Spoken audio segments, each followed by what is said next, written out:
I'm talking about a civilization that mapped the Earth, that explored the world, that was primarily based upon coastlines which are now flooded beneath the 400-foot sea level rise that took place at the end of the Ice Age, and which had a deep understanding of astronomy and geometry.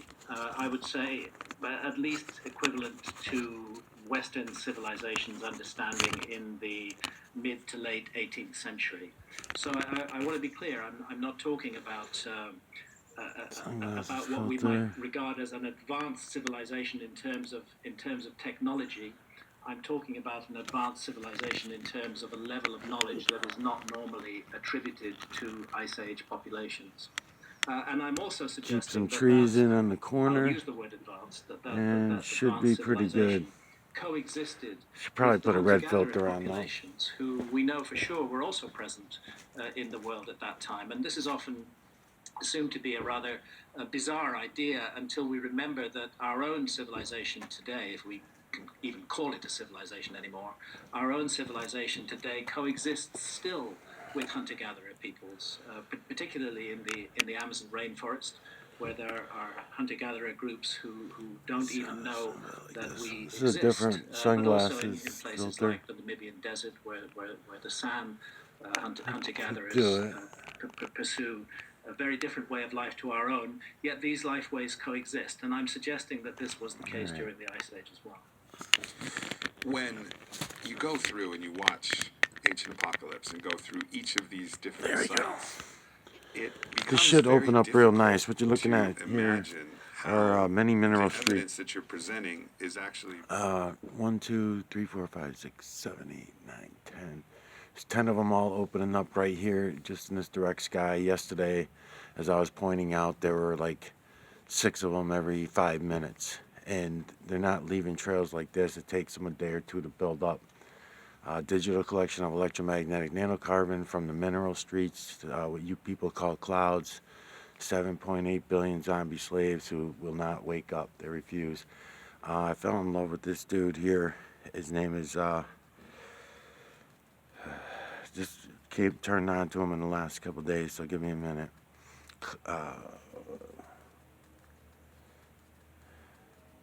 I was ready to say Clayton, but it's not Clayton. Clayton Morris was the other one.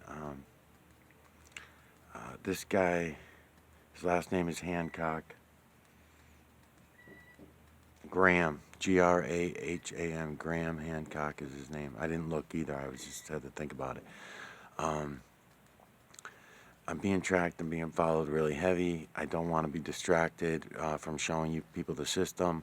Hopefully somebody real comes along and starts helping me, because I do need help at this point. These guys are the closest I've ever come to with hearing what it is I've been trying to show you guys. Anybody that comes to my channel, including the agents, because I really don't care. I don't know if this is going to open up good enough for what I'm looking to do today. I might go over here for a little while. And we'll see how, yeah, let's do this. And this. I'm changing angles of perspective for you by moving the camera around. But I'm putting a red filter on now because it is a very blue sky.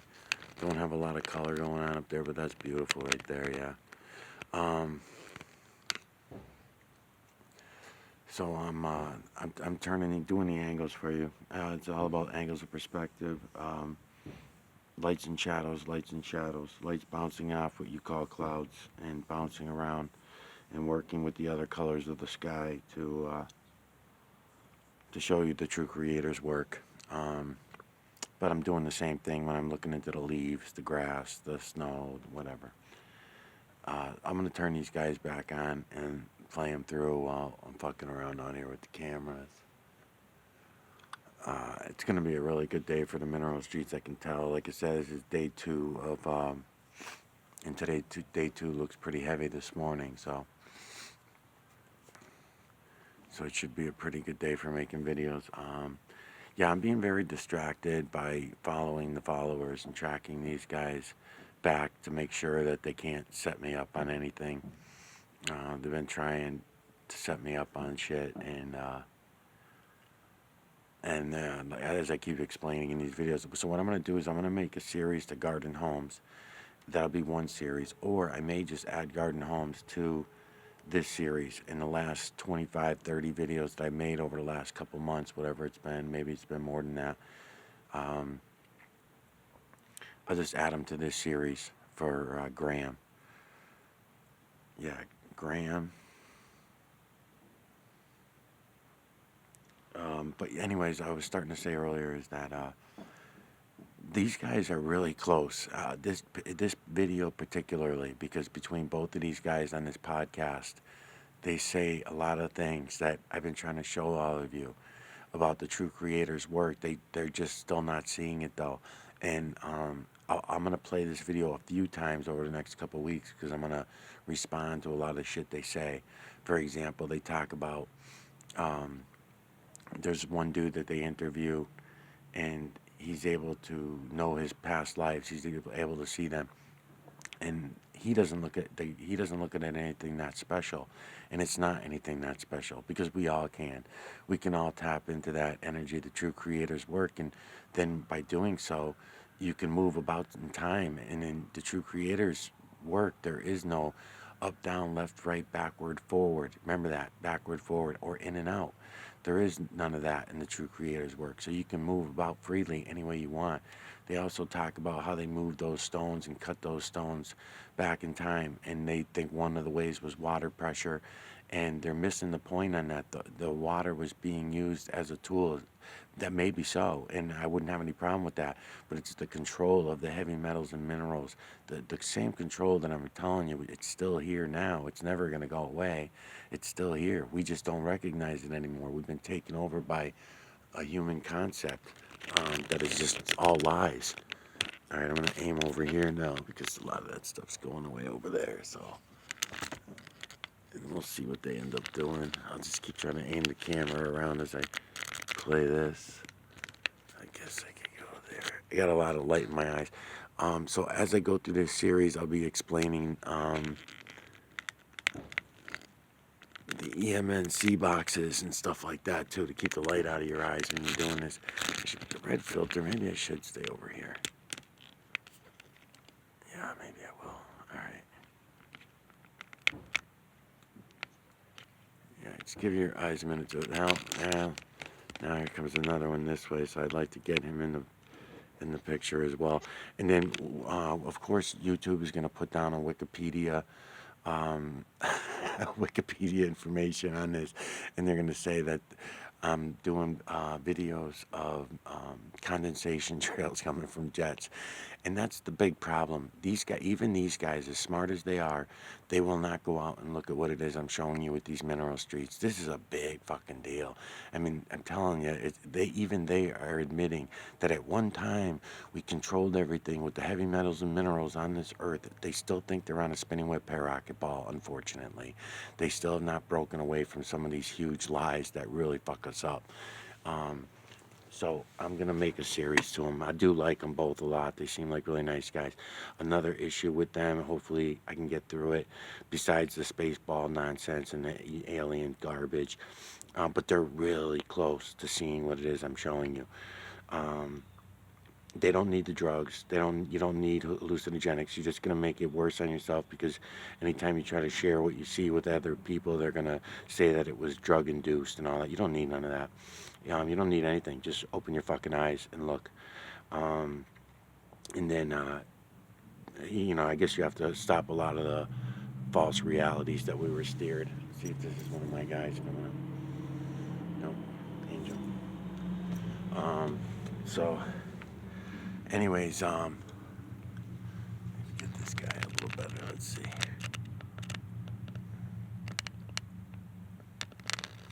There's some stuff opening up right here too, so let's go right here with it. Yeah, so he doesn't need any drugs to do that. What they're called hallucinogenics, they don't even want to call them drugs. So that's an issue. And then the Joe Rogan, Elon Musk believing in these fucking people. I mean, What I'll say to that at the beginning, because this is going to be one of the first number one part of the series to Graham, and I'll just say that the evidence of the people that is in the people that refuse to look. If they refuse to look, people like Joe Rogan, Elon Musk, Donald Trump, whoever your heroes are, whoever your enlightened heroes on this earth are, you don't have to get mad at them.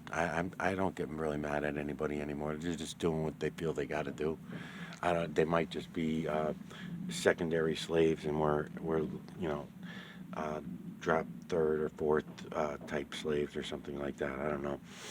So I can't really get mad at them, except for the fact that they lie about every fucking thing. But I don't think they even know the complete picture. They just know more than we do about all this. Okay. So they can't be trusted. All the people that I've called out since I started this, all the CIA-run flat Earth bullshit stories that are out there online, I called a lot of them out, and they're all CIA ops and CIA operations and shit like that, the flat Earth nonsense. And over here a little more. Yeah, maybe I can pick that up right there. So why would anybody else be any better? And then now it turns out that Elon Musk is now he's talking about handing it over to Lex Friedman, Twitter bullshit and all that. I mean, it's all gay. It's all really stupid. We don't need any of the technology that's been out for the last couple hundred years. We don't need any of it. We can take back the technology that I'm showing you is all around you, being used against you every fucking day. But you're all in denial of it and you won't look. It's amazing.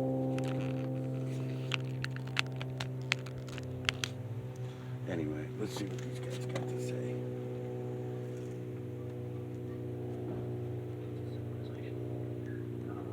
That's what our civilization is today.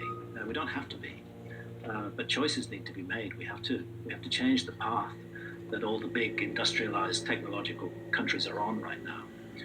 Otherwise, it's not even going to take a cosmic disaster. Here's another Verizon guy. I wonder if it's the same Verizon guy from the other day. Lose all the support systems that we've relied upon. I may have to take the camera and be put in a place where we have to rely only on ourselves again. And that would be very difficult. That's why I think our civilization today is fragile, because it looks strong. It's capable of incredible technological feats, but psychically, it's very fragile and not ready to confront the chaos that may come. I've been looking forward to having a podcast with Graham Hancock for over a decade now, since I first became familiar with his work. And this podcast did not disappoint. We talked about everything I wanted to talk to Graham about, including some of the information that I received from Matthias DiStefano, which posits the actual mechanism behind some of these magnificent megaliths that he's been researching as an investigative journalist. So we go through that whole story and really share and converse with what I've received from Matthias and what he's discovered from being on the ground and all the research that he's put into it for his life's work in a big way, in addition to the great fiction works that we also discuss, and also the surprising blowback that he's received from mainstream culture, which is both surprising and not surprising given the current zeitgeist. We also talk about psychedelics and posit the potential reality of darker forces that exist that have been pointed to from the Gnostic traditions, which he's very familiar with. So this is a wide-ranging conversation that covers a variety of different topics, and I'm just thrilled to be able to share it with all of you. So please enjoy this podcast. Verizon. Graham Hancock, it's been a while in the making. Such a pleasure to have you on the show. Nice to be with you, Aubrey.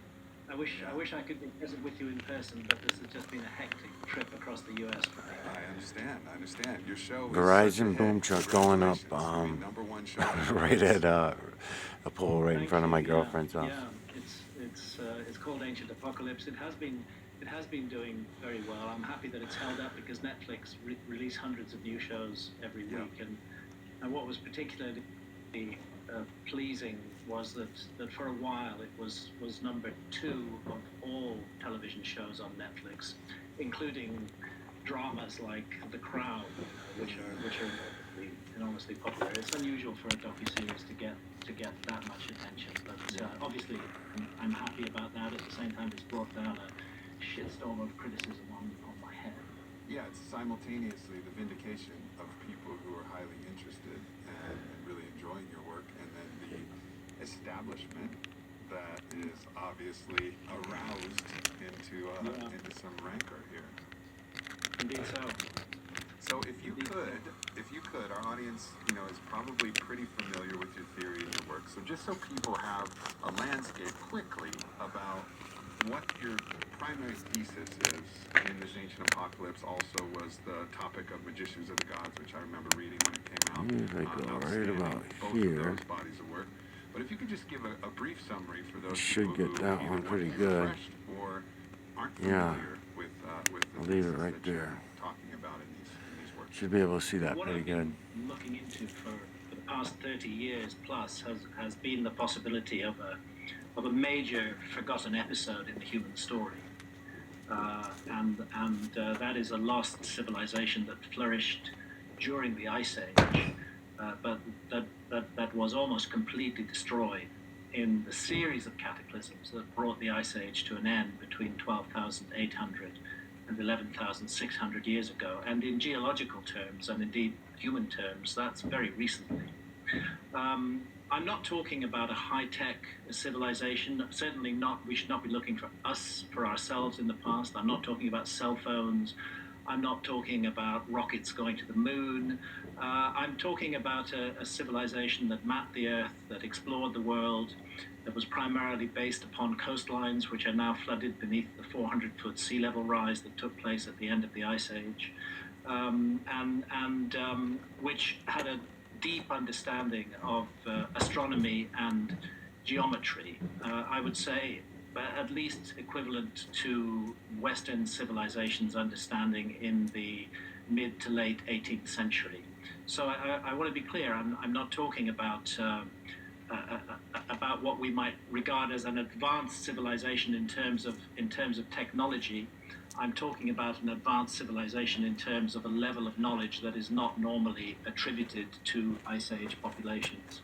And I'm also suggesting that I'll use the word advanced, that advanced civilization coexisted with the hunter-gatherer populations, who we know for sure were also present in the world at that time. And this is often assumed to be a rather bizarre idea until we remember that our own civilization today... There's a good one coming up here. The sun's not on it, so... Our own civilization today I think coexists it might be good. still Let's see. with hunter-gatherer peoples, particularly in the Amazon rainforest. Yeah, I'm gonna where come over there here are for a minute. hunter-gatherer groups who don't even know that we exist, but also in places like the Namibian desert, where the San hunter-gatherers pursue a very different way of life to our own, yet these life ways coexist. And I'm suggesting that this was the case during the Ice Age as well.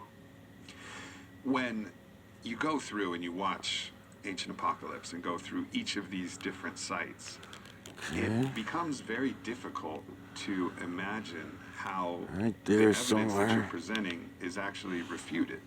This is the interesting thing about your work is it's so persuasive when you actually start looking at everything collectively and start to weave this global picture of what happened, that it's consistently surprising to me to see people, attacking it. And it's not surprising from a psychological perspective, I understand it, but the preponderance of evidence that you're providing is really enormous as you go through all of these different sacred sites. And then there's the black layer of death that you find in the rocks, and there's just so many different things.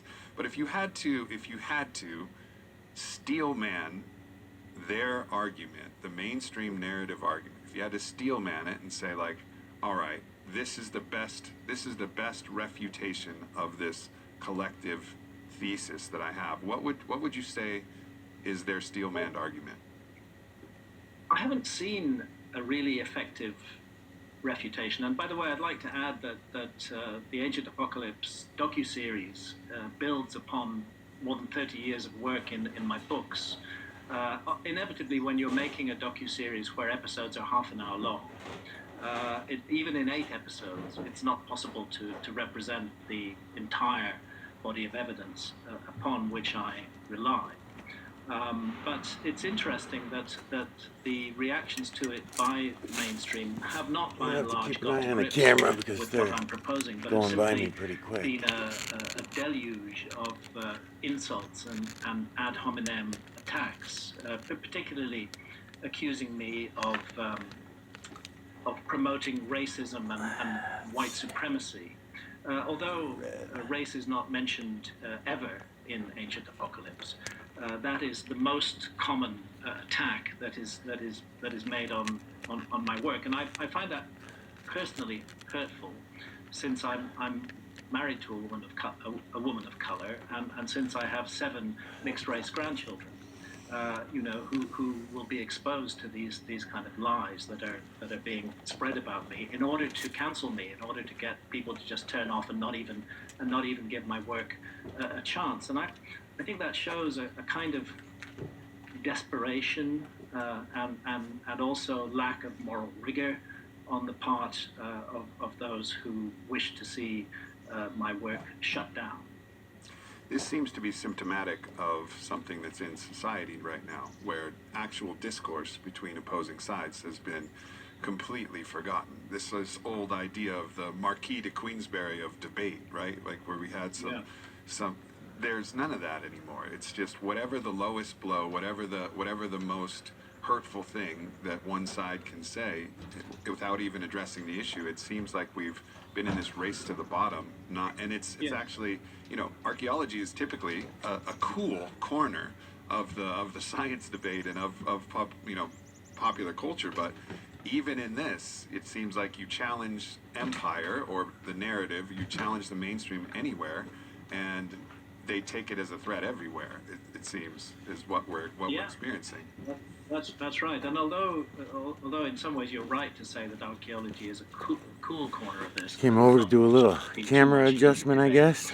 It's Verizon. important to remember that archaeology claims to hold the keys to the human past, and it claims to hold sole ownership of the human past. I think this is part of the reason why the reaction to my work has been so intense, because I'm not an archaeologist, and I've never claimed to be an archaeologist. I'm a journalist with an interest in investigating subjects that some people prefer to avoid, and in my case, that subject has been the prehistory of humanity. And somehow it seems outrageous to the key holders that an outsider should come in and say they may have missed something incredibly important. They often claim that I'm claiming that there's some sort of conspiracy theory some sort of conspiracy in archaeology, and in addition to being told that I'm promoting racism and white supremacy, I'm also being told that I'm promoting conspiracy theories. But I don't claim any conspiracy in archaeology. I think archaeology is simply working the way that most disciplines work, that they get locked into a particular point of view. The right word for that is a paradigm.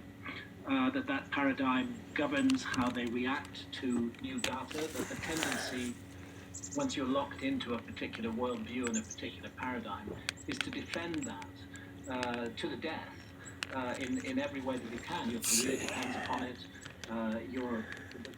The applause of your colleagues depends upon it. Research funding depends upon it.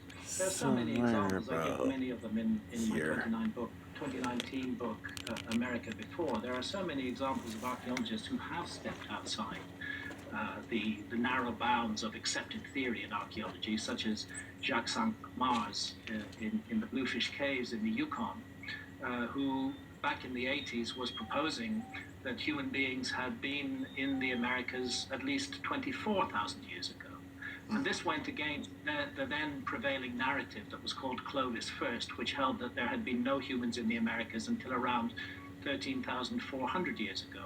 Well, instead of actually investigating Jacques Cinq-Mars' findings, the Academy turned upon him viciously. All his research funding was stripped away. He was humiliated at conferences. Former friends would pass him by in corridors and completely ignore him. He was snubbed in every possible way, and huge efforts were made to discredit his work. But you know what? He was right. Back back in 2021, the evidence came out that he'd been absolutely right at Bluefish Caves, that the human beings had been there 24,000 years ago.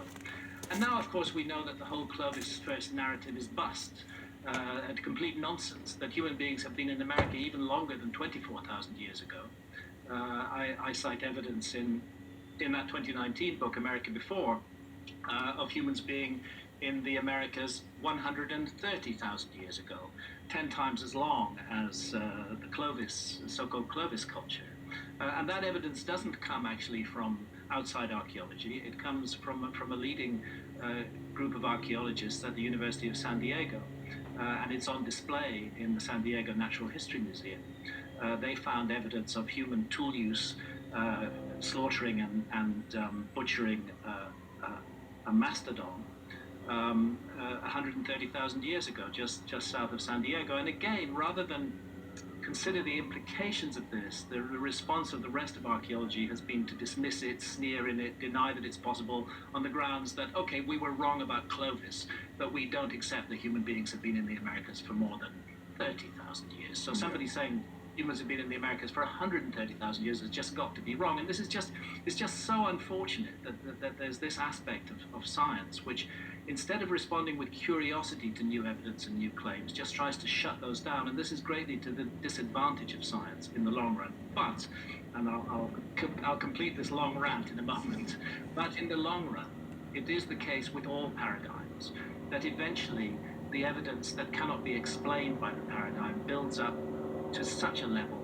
that it becomes ridiculous to keep faith in the old paradigm. And that's when paradigms shift and we have a revolution in science taking place. And that has happened a number of times in the past. And I believe it's going to happen over our understanding of the prehistory of humanity as well. Yeah, it kind of evokes the image of tectonic plates that are kind of stuck, and they want to move, but they're kind of frozen, and the paradigm's frozen, and then they finally move, and there's a big earthquake, and it frees it up, and everything shakes, and a lot of things topple, and then everything settles on the backside of that. Then a new paradigm forms. Yeah, and exactly. that becomes the conventional wisdom, the accepted knowledge for a period of time, and then very often that new paradigm will also be overthrown by. I just have a feeling though that if someone comes to overthrow your paradigm with new evidence, and you're a great grandfather out there somewhere, you won't look at them the same way that the narrative currently is looking at you. I think there's a flexibility of mind that we really need to evolve. They're fucking everywhere today. What you're talking about has been seen in every different field of science. I mean, take the example of Ignace Semmelweis, right, who worked in OBGYN and noticed that hand washing had a significant impact on the survivability of mothers and children in this process. And then he was literally thrown in an insane asylum and beaten to death, dying of sepsis, probably from the wounds that weren't clean from dirty hands, right? Like, the irony of this, and then given a Nobel Prize, posthumously for his work. But there's so many examples of that, where someone comes up with a theory, and they're just completely ousted and attacked. And this is symptomatic of something that needs to shift. I hope if somebody presented compelling evidence that I'm wrong, that there may have been another kind of civilization present in the world during the Ice Age as well as hunter-gatherers. I hope that if somebody came up with really compelling evidence on that, then I would be open to consider it. I'm human. I'm filled with error also. I also get stuck in my own rut. There's no doubt about that. But I would want to be open to that. The problem is that no such compelling evidence has been presented. It's just really straightforward dismissals, appeals to authority, saying Hancock doesn't know what he's talking about. Hancock isn't an archaeologist. How dare he even suggest this? A journalist in the Guardian newspaper in England asked actually why Netflix had allowed the series, as though people are not capable of making up their own minds. This is part of the problem with this outlook of the so-called experts in our society, is that they despise the man and the woman in the street, and don't believe that they're capable of reaching rational decisions about things without being told what to think. And I find myself more and more embroiled in this. It's a much bigger debate than just the debate about the possibility of a lost civilization. It's a debate about free thinking and free speech in our society today. Yeah, absolutely. It almost seems like there's this energy that you could almost, if you wanted to take some of the mythological minds of our past, you could deify it, and it would be this kind of stuck, judgmental, kind of demonic entity. And I'm not suggesting that this exists actually, but there's this energy that people are participating in that is actually an energy that needs to deeply evolve, and really it has to evolve in all of our minds as we participate in that energy ourselves to whatever small degree that we do. And it seems like if we don't, society's going to really suffer. Absolutely. I think we are at one of those turning points in the human story right now. What is needed is a more loving, more open, more caring view, rather than just these constant attempts at character assassination from anybody who disagrees with the mainstream. And look where the so-called experts have got us over the years. Whether they're experts in science, whether there are so-called political leaders who are just a bunch of absolute arseholes, not qualified to lead anything but stirring up hatred and fear and suspicion in our society. We need to move on from this tribal mindset. There may have been a time when a tribal mindset was a good thing to have, but in this interconnected world that we live in today, it's leading to real horrors taking place. I think we need to. I want to make clear that I'm completely against government, and especially I just don't see the point of government at all. So many of the problems in our world are caused by very bad leadership, and I'm especially against the notion of a one world government. I detest and hate that idea. I want to see as little government as possible, and if I were to characterize myself as anything, I would say I'm an anarchist, which is literally means without government. But what is needed is rather than having this tribal and nationalistic mindset, let's recognize the beauty and the diversity of human culture. Let's recognize that this diversity is a wonderful thing, that it adds to the depth and value of the human experience. But let's not go on defining our tribe as the best and every other tribe as the worst. Let's not set ourselves up against one another in this way. It's been my privilege to travel the world extensively for almost all of my adult life, and to live in a number of different countries, to get deeply acquainted with a number of different cultures. And what I've found, it should be a commonplace, that people are absolutely the same all over the world. Skin color is completely unimportant. Even gender is unimportant. People are fundamentally the same. We have the same hopes, the same dreams. We all love our kids in the same way. We all want to make something of our lives. It doesn't matter, whether you're a hunter-gatherer in Namibia or a banker in New York. Fundamentals are all the same. And I think it's time that we stopped using tribal mentalities and recognize that we're all part of one great human family. Rather than patriotism, we should have loyalty to the whole human race. And I repeat, that does not mean a one world government. That means much less government and human beings relating to each other rather than allowing governments and leaders to stir up hatred and fear and suspicion amongst us.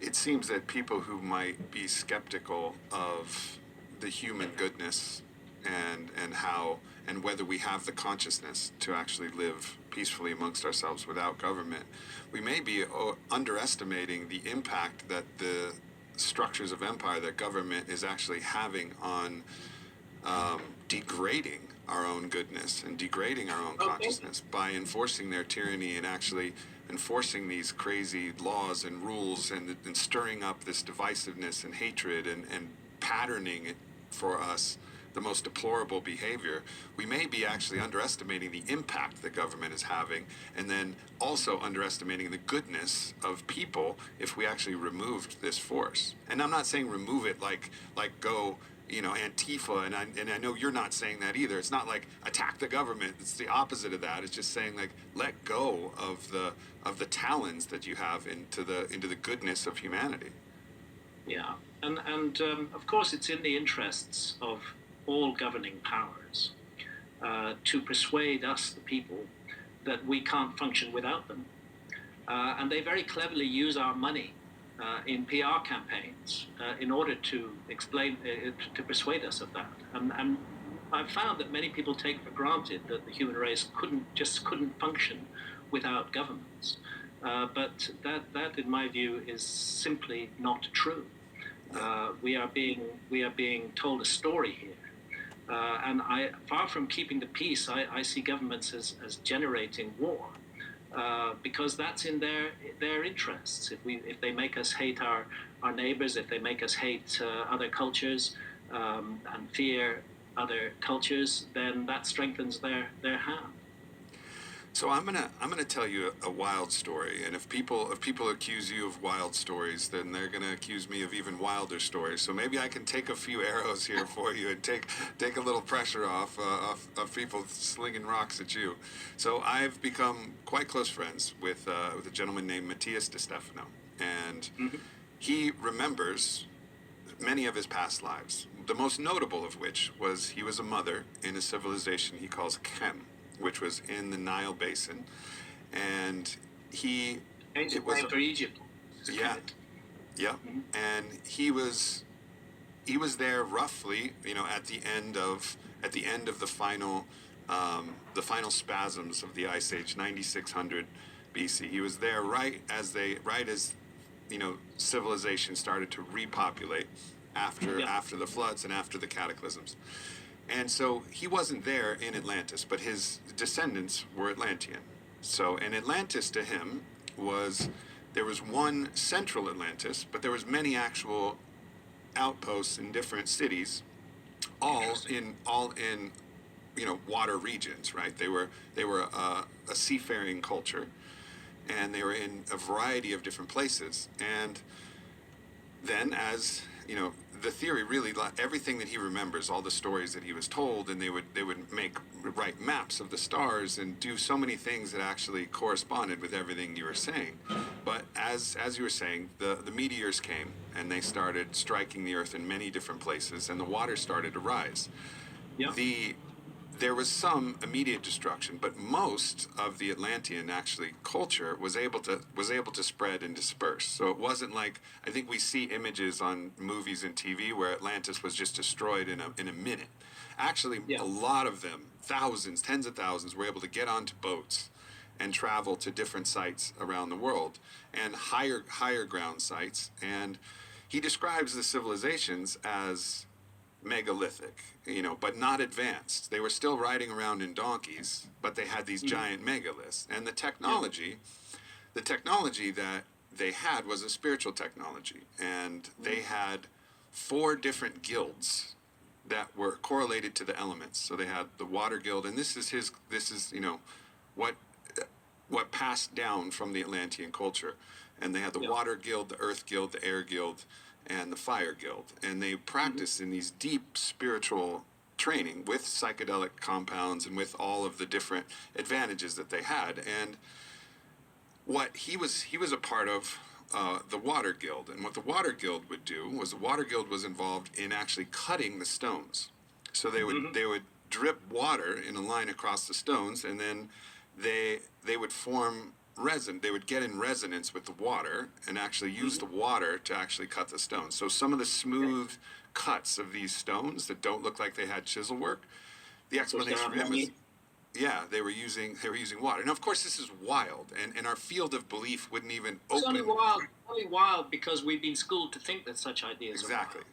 Exactly. There's actually nothing particularly wild about it, because we really are quite ignorant on the mystery of consciousness and what it is to be a human being. I mean, many mainstream scientists will say, "Gosh, somebody's speaking about reincarnation. What rubbish! There's no such thing as reincarnation." But how can they possibly know that? Well, also the University of Virginia has over 2,000 case studies Ian Stevenson, I published. think, Yeah. was the lead figure in investigating that. He went.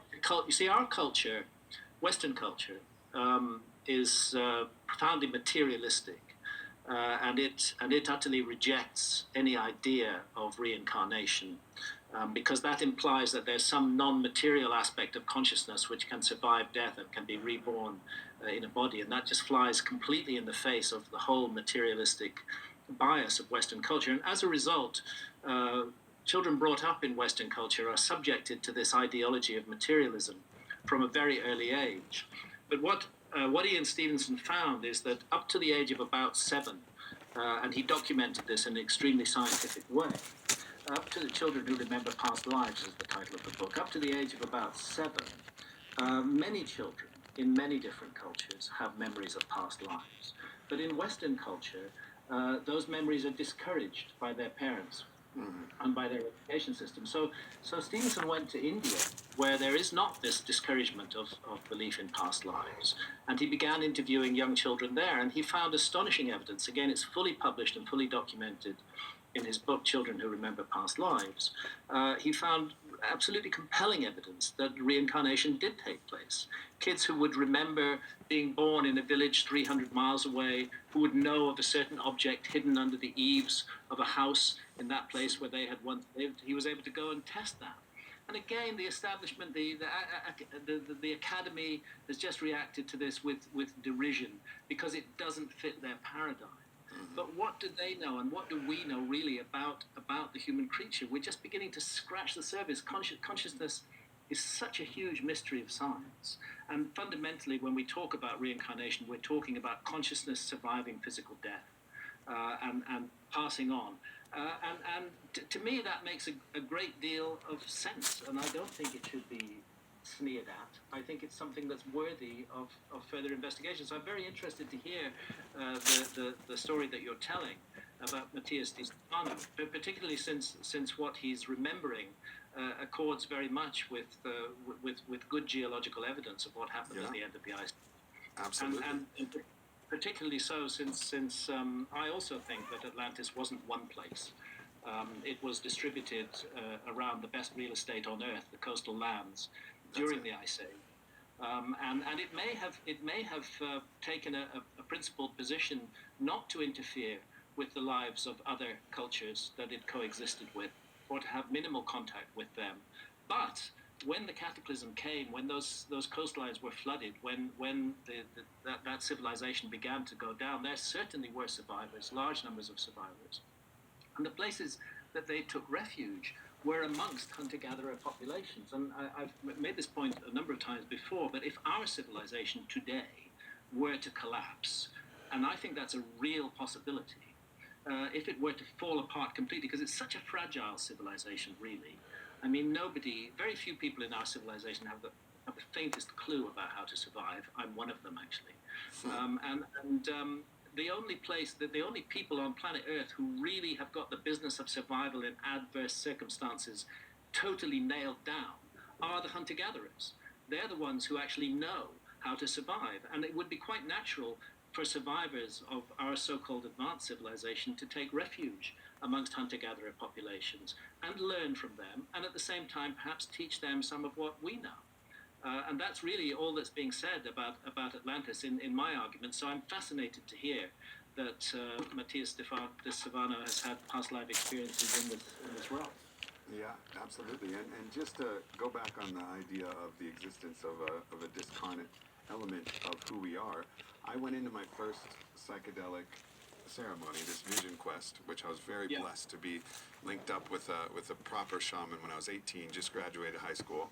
And I was super anti-religion at that point. I'd gone to Texas and I'd seen how none of the religious doctrines that had been kind of pushed towards me had made any sense. I'd been to the dungeons of the Inquisition in Italy on a family trip and was horrified, and I was like, this is all nonsense. I was very much materialist, rationalist, reductionist. Yeah. And I went and did my first journey, which was a combination of psilocybin and MDMA, and I felt my body completely evaporate. And Yeah. there was no other word I had for what remained than the soul, the unborn, the undying element of who I am beyond this one lifetime. And that changed everything for me. There was no way I could dispute it. There's no way my mind, and I stayed up all night that night. It was a rainy, windy night. Stayed up all night just writing in my journal because it was that moment of a radical earthquake paradigm shift from And that this. paradigm shift, if I may intervene, came from an experience that you had. It didn't come from Exactly. something you were taught in school or in university. It came from a direct personal experience, so much more valuable. Yeah, and no one can ever tell me what it was and what it wasn't. I was there. I felt it, and I think this is one of the advantages of psychedelics is they give you the opportunity for gnosis, to actually experience what you're thinking about and philosophizing about. I completely agree.